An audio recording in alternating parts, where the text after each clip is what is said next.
ഹരേ കൃഷ്ണ. കണ്ണൻ്റെ വനമാലയിലേക്ക് ഏവർക്കും സ്വാഗതം. ഇന്ന് 2026 ജനുവരി 16, മകരം 2, മുപ്പട്ട് വെള്ളിയും പ്രദോഷവും ഒരുമിച്ച് വരുന്ന ദിവസം. പ്രദോഷവ്രതം എന്നത് ശിവപ്രീതിക്കായി ത്രയോദശി തിഥിയിൽ അനുഷ്ഠിക്കുന്ന വ്രതമാണ്.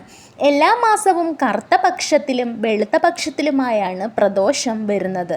പ്രദോഷ ദിനത്തിൻ്റെ തലേ ദിവസം ഒരിക്കൽ ഊണോടുകൂടി വ്രതം ആരംഭിക്കാം. പ്രദോഷ ദിനത്തിൽ രാവിലെ പഞ്ചാക്ഷരി ജപത്തോടെ ശിവക്ഷേത്ര ദർശനം നടത്തി കൂവളത്തില കൊണ്ട് അർച്ചന, കൂവളമാല സമർപ്പണം, ജലധാര എന്നിവ നടത്തി ഉപവാസത്തോടുകൂടി വ്രതമനുഷ്ഠിക്കാം. ദോഷത്തെ ഇല്ലാതാക്കുകയാണ് പ്രദോഷം എന്നതുകൊണ്ട് അർത്ഥമാക്കുന്നത്. ദേവിക്ക് പൗർണമി ദിനം പോലെ, ഭഗവാൻ വിഷ്ണുവിന് ഏകാദശി പോലെ, മഹാദേവന് പ്രാധാന്യമുള്ള ദിവസമാണ് പ്രദോഷം. പ്രദോഷ സന്ധ്യയിൽ പാർവതീ ദേവിയുടെ സാന്നിധ്യത്തിൽ ശിവഭഗവാൻ നടരാജനായി നൃത്തം ചെയ്യുന്നു. ഈ സമയം സകല ദേവീദേവന്മാരും അവിടെ സന്നിഹിതരായിരിക്കും. പ്രദോഷ വ്രതാനുഷ്ഠാനത്തിലൂടെ എല്ലാ ദേവീദേവന്മാരുടെയും അനുഗ്രഹവും ലഭിക്കുമെന്ന പ്രത്യേകതയുമുണ്ട്. സന്താന സൗഭാഗ്യം, ദാമ്പത്യം, ദീർഘായുസ്, ദാരിദ്ര്യശമനം, ഐശ്വര്യം എന്നിവ പ്രദോഷ വ്രതാനുഷ്ഠാനത്തിലൂടെ പ്രാപ്തമാകുന്നു.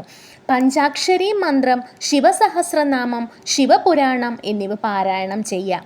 വ്രതാനുഷ്ഠാനത്തിന് സാധിക്കാത്തവർ സന്ധ്യയ്ക്ക് ശിവക്ഷേത്ര ദർശനം നടത്തുന്നതും ശിവപാർവതിമാരുടെ അനുഗ്രഹത്തിന് ഉത്തമമാണ്. സന്ധ്യാസമയത്ത് ക്ഷേത്രത്തിൽ പോയി ദീപാരാധന കണ്ടു തൊഴുത ശേഷം ഭഗവാന് നേദിച്ച കരിക്കിൻ വെള്ളം സേവിച്ച് വ്രതം അവസാനിപ്പിക്കാം. ഏവർക്കും ഉമാമഹേശ്വരന്മാരുടെ അനുഗ്രഹമുണ്ടാവട്ടെ. രാധേശ്യാം.